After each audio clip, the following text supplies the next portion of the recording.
And we're going to be in Revelation chapter 12. The title of this lesson this morning is The Christmas Story You've Probably Never Heard of. I think that I'm stuck being a hipster for life. This is just who I am. And so why preach on the birth of Christ with all the other texts that you're used to? Instead, we're going to be in Revelation chapter 12. If you accept the teachings of this chapter as true for your life, you're going to have to change the nativity scene that you use. You will need to include a dragon. You will need to include a woman who looks kind of like a refugee. You're going to need to include the earth and a whole lot of other things, and maybe make sweeping changes about the wise man, because all of the traditional stories that you're familiar with in the birth of Christ are not here. They're contained in Luke and Matthew. The census, the wise men, the shepherds, the angels singing, the murderous rampage of Herod, the flight to Egypt, those are all gone in Revelation chapter 12. And instead, what we have is a story of the birth of Christ that incites your imagination. So if you're a person like me who has been accused of having a healthy imagination, this is your story. As Jesse and I were driving back very, very late last night from Richland, we found ourselves in the middle of something that I had no idea was going to happen. I was in the middle of a high-speed police chase on the freeway in a Prius.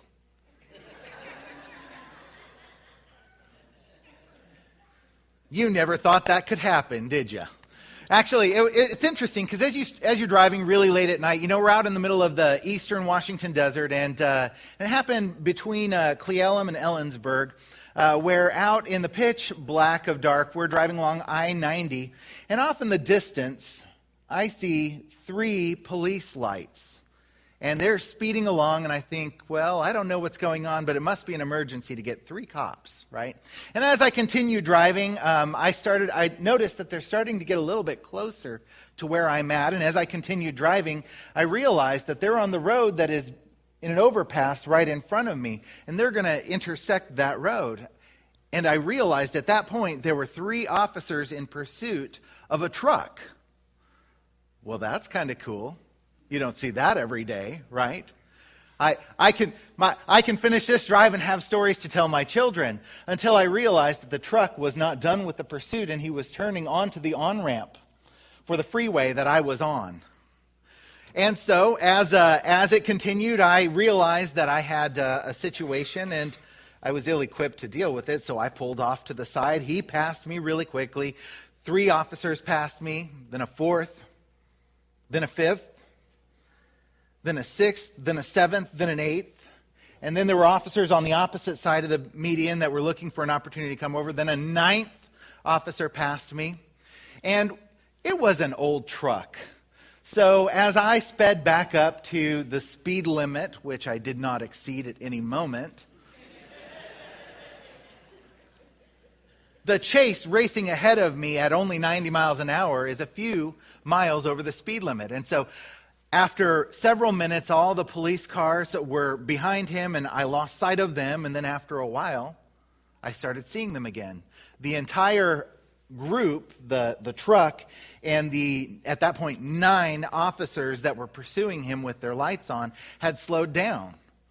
And they were slowing more and more and more. And I was like, well, did they box him in? Did somebody do a cool pit maneuver? I'll leave my distance. But what happened here? And the truck that they were pursuing had slowed down for no apparent reason. And I was on the front row of all the traffic that had backed up along all the officers following him. And then he did it. He turned to try to hop the median and go on the other side of the freeway. And at that point I said, Jesse, get out my camera! This is what any normal person would do, right? At this point, it's time to document this, because when I tell people, nobody will believe what I saw. Now, he got stuck in the median. The officers came. They they subdued him fairly quickly, and we got on our way. And for those 10, 15 minutes of excitement and adrenaline, that carried me for several more hours on the freeway as I continued home. There were a few things that happened there that surprised me. I had no idea what was happening as it was unfolding. All I knew was I saw some police officers in the distance, and only later, when I got a lot closer, did I realize what was happening as it unfolded. And then I had no idea that I was going to be in the middle of a hopscotch with a police chase. Both the first one for them to pass on the freeway, and then there as a front row seat to watch this person get arrested. The text that we're going to be looking at in Revelation chapter 12 is a lot like that. It's a lot like that because as we start reading, you begin with all of this imagery, and it's a little bit confusing. You don't understand what's going on. I'm going to tell you right now, this is the story of the birth of Christ. And then as you continue reading in the book of Revelation in chapter 12, what you're going to find is this is not the story of the birth of Christ and something that happened 2,000 years ago, but it is the engaging story of the spiritual battles that are going on right now. And you become a part of the text. Okay, you're invited into this text. You and I are a part of this story. So if we begin and it sounds bewildering, that's okay. It's going to start making sense as we continue reading. Revelation chapter 12, starting with verse 1. It says, "And a great sign appeared in heaven. A woman clothed with the sun, with the moon under her feet, and on her head a crown of 12 stars. She was pregnant and was crying out in birth pains and the agony of giving birth." Now, he's going through in Revelation chapter 12, he's going to introduce three different characters to us. The first is this woman. And all we know about the woman is that she is clothed with the sun, she has the moon on her feet, and on her head is a crown of 12 stars. Since I've already told you this is the birth of Christ, you'll think that this is Mary, but it is not. Right? Imagery here. This woman that gives birth to this child is not Mary. It is... Let's see, the 12 represents something. It is most likely, by my estimation, the church that this is a reference to. Some people will say it's the nation of Israel. The 12 stars represent either the 12 tribes or the 12 disciples. But whatever it is, she gives birth to Christ. She is pregnant. She is crying out in birth pains and in the agony of giving birth.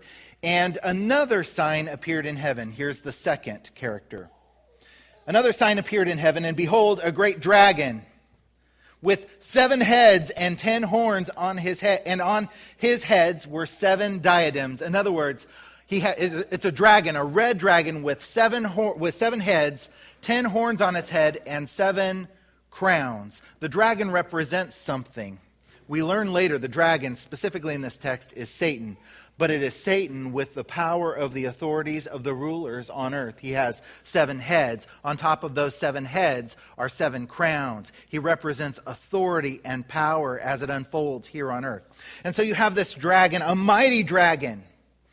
And it says, this dragon with 7 heads and 10 horns, and on his heads are 7 diadems, 7 crowns. His tail swept down a third of the stars of heaven and cast them down to the earth. And the dragon stood before the woman who was about to give birth, so that when she bore her child, he might devour it.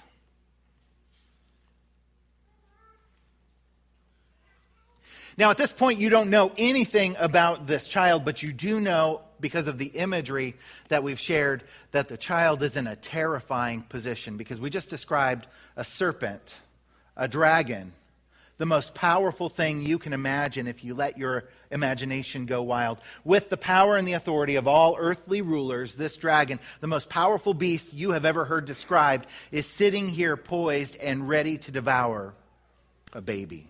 So whatever the baby is, it's important, right?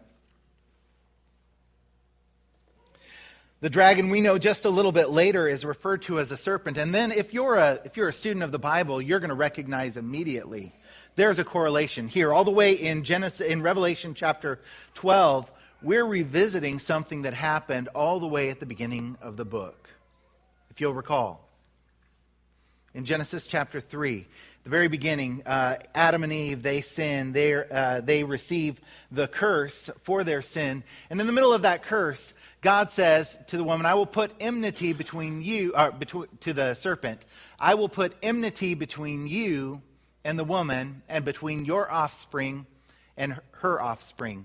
He shall bruise your head, and you shall bruise his heel. That is not just a story about how you can be scared and run from snakes. In fact, he's painting a larger epic here. And by the time you get to Revelation and we get to this place where he's talking about the birth of Christ, this is an epic struggle. This is a celestial struggle. And it brings us all the way back to the very beginning, where there was enmity between man and the serpent. The serpent deceived man, man sinned, and they fell. And because of that, the curse is that there will always be enmity. There will be a division between you and the woman. Brought to fruition here in Revelation, here's the woman about to give birth, right? This is her offspring, about to give birth. And this serpent, this dragon, is prepared to devour. It says, verse 5, she gave birth to a male child, one who is to rule all the nations with a rod of iron, but her child was caught up to God and to his throne. The woman fled into the wilderness where she has a place prepared by God, in which she is nourished for 1,260 days. Have you ever had the experience of being on the receiving end of mortal fear? I mean, maybe once in a while we'll get into that position, but we're not in that position very frequently. We live in large cities. Most major predators are somewhere a long ways off. If you're in the military, you've had that experience more than the rest of us have. There was one time many years ago at the Oregon Zoo, they had opened up a brand new exhibit. I think it's called Northwest Trek. I don't remember, but in the exhibit, they showed all sorts of Northwest species. And in that exhibit, I took my kids when they were very young. They had very creative enclosures. By creative enclosures, I mean you wonder if they're going to hold the animals, right? And we landed in front of one of the enclosures with the cougars, mountain lions. And they had these small horizontal cables between us and the eating zone. And there were rails, that told people, go here but no further, which is fine because I like to observe all of those boundaries, except my son at the time did not. And as a very young man with flip-flops, he did what every young child does. He peeled off his shoes and were playing with them, and then finally accidentally threw one on the other side of the barrier, right? Not inside the cage, just on the other side of this barrier. And I sat there and I looked at that and I thought, what does a good father do?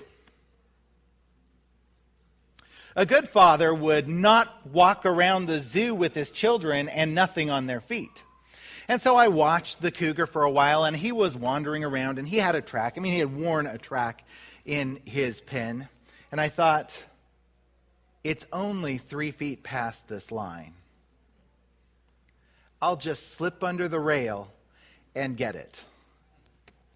And this cougar, who had paid no attention to me the entire time I was on this side of the rail, the moment I slipped over to the other side, looked up, locked eyes at me, turned his head, and I thought, I've seen this look before. I have a house cat that likes to catch mice. I know exactly what this look is, but let me tell you something.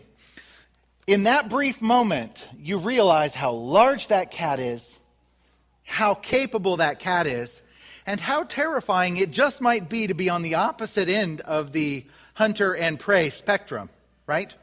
And I did what any normal, good, brave parent did. I ran back over to the safe spot. I found a stick and I drug my son's shoe over to my side, and then we went on our merry way. And I have not experienced mortal fear very often. And so the description that Revelation gives us here of the dragon poised to devour the baby is something that a lot of us don't have an easy way to relate to. But what I'm telling you is a baby, the most powerful predator you can imagine, is prepared to devour the baby. Is there hope? Yes, there's always hope.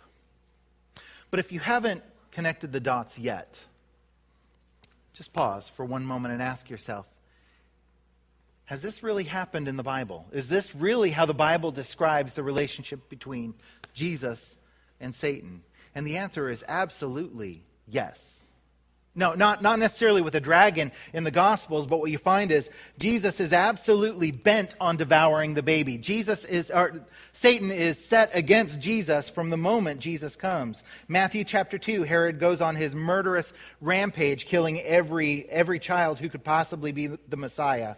In Luke chapter 4, there's this text where Jesus, as an adult, he unrolls the scroll of Isaiah and he reads a proclamation. Today, this prophecy is fulfilled in your hearing, right? This is the year of Jubilee. Jesus proclaims that this is the day where the captives are set free. And the people are so incensed by what they hear from Jesus, this crowd, that they're caught up to this point where they shove Jesus to the edge of a cliff in order to push him off. Matthew chapter 4, Jesus is taken right after his baptism into the wilderness, and Satan takes him from one location to another, trying to get Jesus to buckle, trying to impugn his spiritual authority. And even in the exchanges that Jesus has with all of the Pharisees and the Sadducees and everybody around him who is supposed to be a spiritual leader, what Jesus tells us in John chapter 8 is that at every turn, the opposition that they have against him, it's not just willful men. It is actually the behavior and the power of Satan at work at every corner to obstruct Christ. Jesus says, you are of your father, the devil, and your will is to do your father's desires. He was a murderer from the beginning and does not stand in the truth because there is no truth in him. When he lies, he speaks out of his own character, for he is a liar and the father of lies. But because I tell you the truth, you do not believe me. And so this brief description here in Revelation chapter 12, with a dragon poised to devour the child, this is how it describes the life and ministry of Christ with Satan in opposition. It is a child with a dragon trying to devour the child.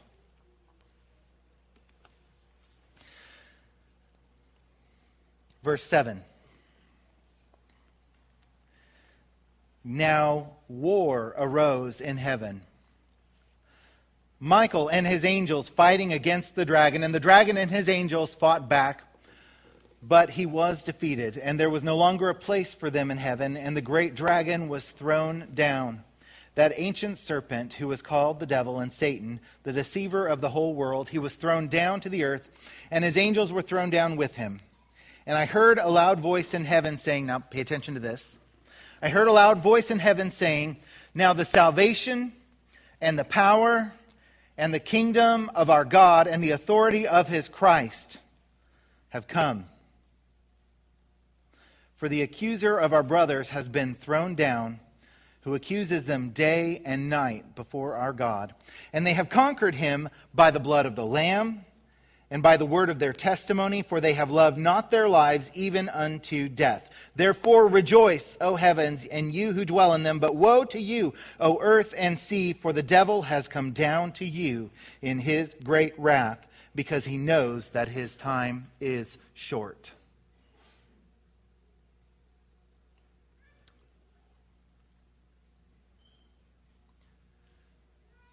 I mean this, and I mean every word of it, so listen to them. We do not have the right and the privilege to treat this spiritual thing as a casual endeavor. Do you realize how frequently, how flippant, how casual we are sometimes about spiritual things? I mean, this is actually an alarming thing for me because as we talk with people about our faith, as we talk with them about Christ, as we talk with them about the spiritual realities that are going on behind the things that we see, we treat this as though it's no big deal. Hey, want to come to church? It's not a big deal if you don't. That's cool. What do you believe? I believe this. You believe that. We're both good. That's okay. You can do your thing and I'll do mine. And yet, what the Bible says is behind all of these things, this confession of faith, this sharing of the gospel, this Jesus coming down. These are all acts of spiritual warfare that is going on behind the scenes. The stakes are higher than how we treat them. And yet we live in a day where we are so casual. We are so casual with our faith. Can you confess Jesus? Yes, I guess. Or not if it's not your thing. Will I be at church this morning? I don't know. It's really early. That was a mistake. That was a real yawn.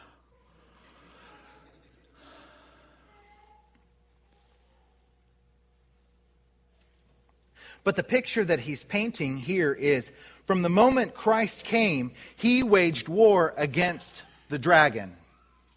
He went to heaven, he waged war against the dragon. He kicked the dragon out. The dragon is not able to wage war there anymore. That's why he says, now the salvation and the power and the kingdom of our God and the authority of his Christ have come. For the accuser of our brothers has been thrown down. In other words, the reign of Jesus Christ, if you believe that he is actually establishing a reign as a king like he claimed, it has begun. It is currently happening. And he has cleaned house in heaven. And so there, at the beginning of the reign of Christ, Satan has no authority or power to conduct his business anymore.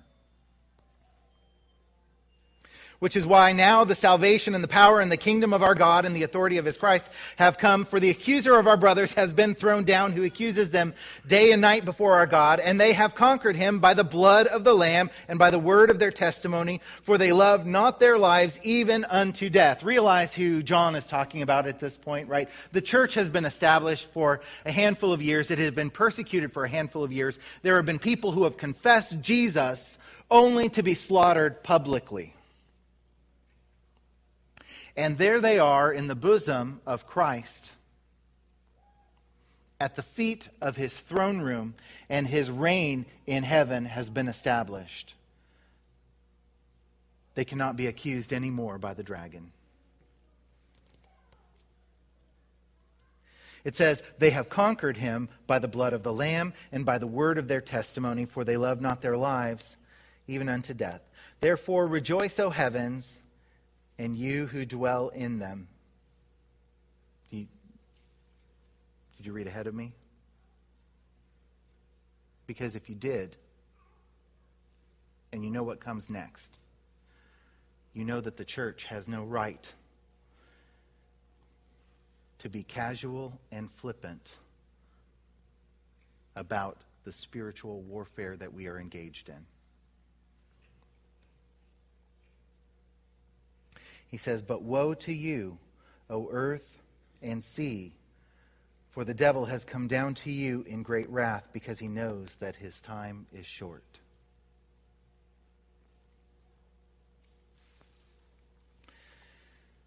Verse 13, this was our reading. And when the dragon saw that he had been thrown down to earth, he pursued the woman who had given birth to the male child. But the woman was given the 2 wings of the great eagle so that she might fly from the serpent into the wilderness. Yes, the dragon pursues the church, but the dragon will not prevail over the church. The church is protected against the dragon, right? So the dragon saw that he had been thrown down to earth. He pursued the woman who had given birth to the male child. But the woman was given the 2 wings of the great eagle so that she might fly from the serpent into the wilderness, into the place where she is to be nourished for a time and times and half a time. In other words, she's going to experience the same thing that Israel did when they were taken out into the desert. They were provided for. The church will not be destroyed by Satan because it will be protected by God. But And it says, the serpent poured out water like a river out of his mouth after the woman to sweep her away with a flood.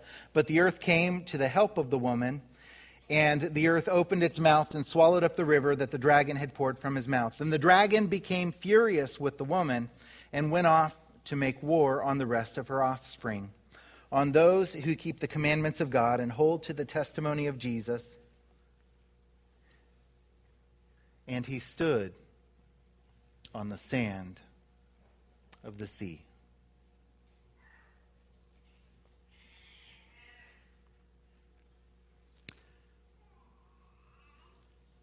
If it does not paint the picture of what the next chapter is going to entail, this is a cliffhanger. You realize that, right? This is the epic. This is story one. The next one is coming. He's painted this picture of the great battle, and he's tried to devour the child, but the child was protected. He tried to attack the mother. The mother was protected, and so he says, the dragon became furious with the woman, and he went off to make war with the rest of her offspring on those who keep the commandments of God and hold to the testimony of Jesus. And he stood on the sand of the sea. In other words, he stands on the edge of the earth, looking to wage war and to devour you and me.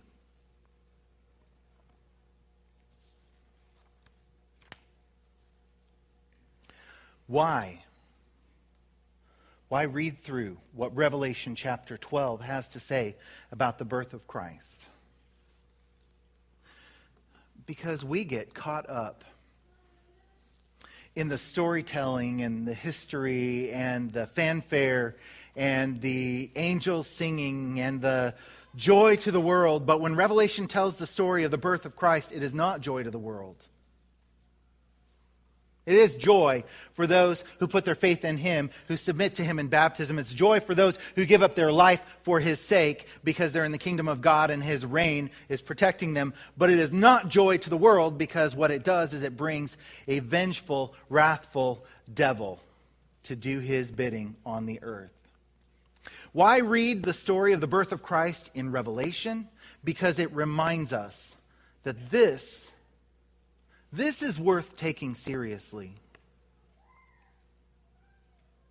That there are real issues of life and death that are spiritual. They're behind the things that you and I experience. The birth of Christ is God's victory over Satan. But if you live today believing that you're in a war zone, if you live today wondering why there is so much opposition to the gospel, it's in Revelation chapter 14. There is a reason.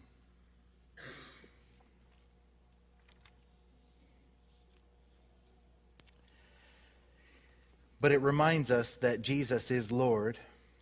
He has begun His reign. The kingdom has established, and the kingdom continues to advance. It advances even here on earth as men and women encounter the Christ, as they submit their lives to Him, as they put Him on in baptism. The kingdom advances.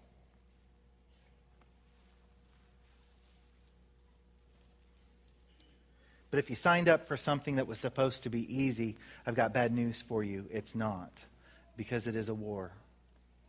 And you will have moments when you are battle weary.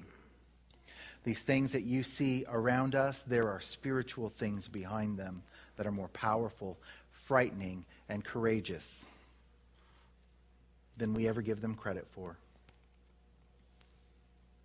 So, I want to encourage you. Maybe this year, whatever your nativity scene looks like, just put smog in the middle of it. That's the name of the dragon, right? In the Hobbit, I think. Smog, yeah. Put smog right in the middle of it. It'll help remind you that the birth of Christ was one chapter in a war, a powerful war. And it rages on. And it rages for your heart, it rages for your life, and for that of your friends. And we cannot forget it.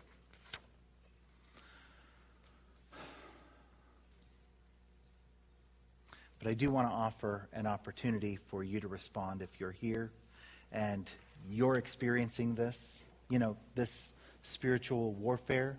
It really does happen. And there are moments when the activity of Satan can bring you so low that you don't know what the next chapter looks like, and you don't know where to find hope, and you don't know where to find support. And that happens because Satan is active, and he is alive, and he is looking for a soul to devour.